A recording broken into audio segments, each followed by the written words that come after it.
Hi everyone, আমি সৌমিতা আবারও একটা নতুন ভিডিও তোমাদের সাথে শেয়ার করছি। বেশ অনেক দিন হয়ে গেল যে আমার আর লং ভিডিও করাই হচ্ছিল না। তো এর মধ্যেই ভাবলাম আমি কয়েকদিন আগে আমার শ্বশুরবাড়িতে বিরিয়ানি করেছিলাম, তো সেটারই ভিডিও ভাবলাম তোমাদের সাথে শেয়ার করি। তো সেই মতো সমস্ত কিছু সকালবেলা বাজার টাজার করে এনে রেডি করা শুরু করে দিয়েছিলাম।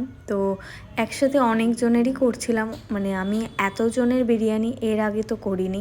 আমাদের শ্বশুরবাড়ির আমরা, তারপরে আমার ননদের বাড়ির, আমার বাপের বাড়ির সবাইকেই পাঠানোর কথা হয়েছিল, আরও কয়েকজনকে দেওয়ার কথা ছিল। তো সেই অনুযায়ী এক এক করে রেডি করছিলাম। তো রেডি করতে গিয়ে দেখলাম যে জায়গায় বিরিয়ানিটা করব সেটা মানে অনেকটাই ছোট হয়ে যাচ্ছে। তারপরে 3টে জায়গায় লাস্ট অবধি আমাদের করা হয়েছে। তো সেই ভিডিওটাও আমি এখানে ফুটেজ নিয়েছি, তোমরা দেখতেই পাবে।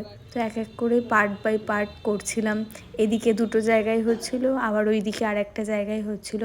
তো এক এক করে টাইম অনুযায়ী দেখলাম অলমোস্ট যেগুলো হয়ে এসছে সেগুলোই এখন খোলার চেষ্টা করছিলাম।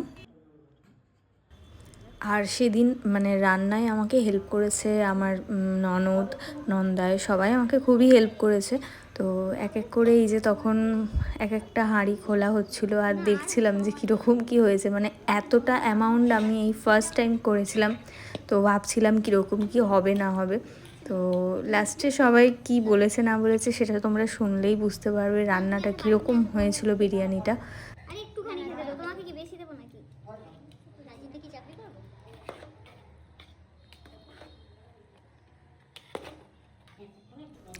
এরপর একটা হাঁড়ি কমপ্লিট হওয়ার পরে আমি আমার বাড়িতেই পাঠানোর জন্য তুলছিলাম। তো আমার বাড়িতেও দমদমে আর আমার শ্বশুরবাড়ি সোদপুরে। তো ওই দিন কে যাবে না যাবে সেই জন্য আমি উবের করেই খাবারটা পাঠিয়েছিলাম বাড়ির জন্য।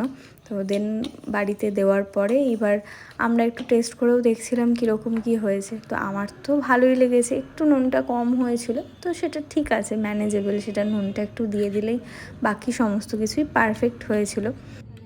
বিরিয়ানি রান্না করছে আর হাঁড়ি দিয়ে তুলে তুলে খাচ্ছে।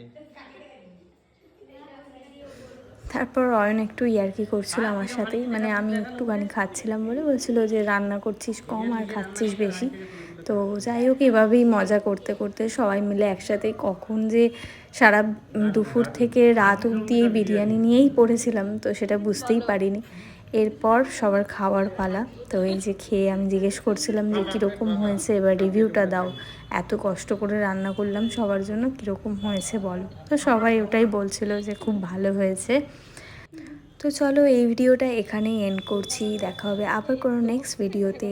টাটা।